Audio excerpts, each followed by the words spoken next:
Long before women were called entrepreneurs, Cathy channeled her creativity into opportunity, helping herself and other women earn a living making bedspreads. Make no mistake, the foundation of the carpet capital of the world was sown by a girl. Mama, who's Cathy? We don't let boys talk about bedspreads because they get the story wrong. Pull the thread of the carpet capital of the world. It unravels all the way back to a girl, and that girl is Catherine Evans Whitener. She was the one who was the spark in the industry to get it started. Catherine was an entrepreneur before women were commonly recognized that way. In the 1890s and early 1900s, most of the work in this area was just subsistence farming. Catherine saw the bedspread at her cousin's home when she was 12 years old. She was fascinated with the stitch that was on this spread. It was beautiful, and she investigated it again at another visit and discovered how it was done. And when she came back, she started doing the process, the needle going in and out of the fabric, and then those threads being clipped so that they formed little tufts. That's how the name came to be. It was tufting. Well, Catherine absolutely was an innovator. The patterns came from things that they could see, like cheese and crackers. It's just a square with a tuft in the middle. And you look at it, and it's cheese and crackers.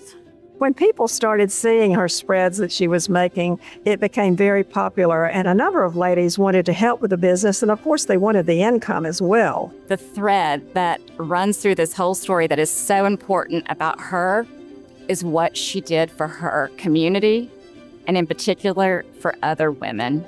Catherine Evans Whitener was not a gatekeeper. She was someone who shared her knowledge, her skill with other people. That's one of the things about her, is she didn't just do it for herself. She did it for everybody. She saw something, learned a craft, made it her own, and created value from it. That is entrepreneurship. This one bedspread was amazing because it actually turned into a business. And eventually, in the 30s, the men saw the money in it and they decided they wanted to join the business as well. This cottage industry actually made these families in this area survive during the Depression. It was the only income the families had in some cases if they were just farmers.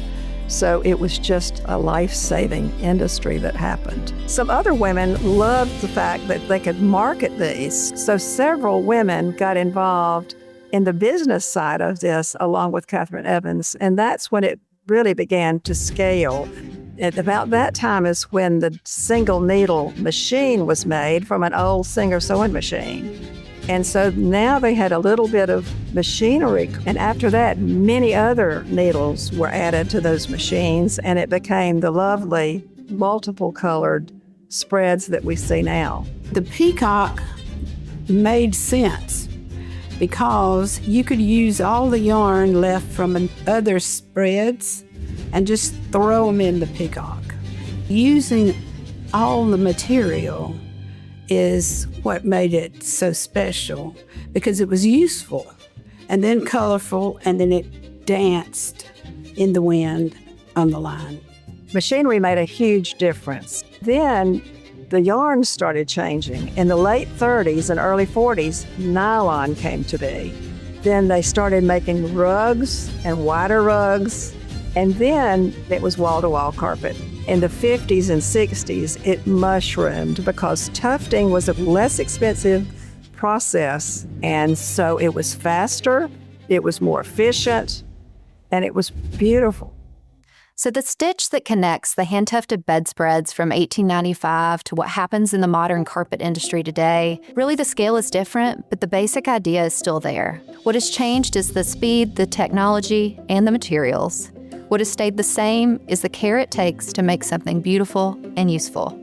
The whole tufting process was started by Catherine Evans Whitener. So when people look at carpet in stores today, it is a result of her work of figuring out this design and this craft and making it into a huge industry.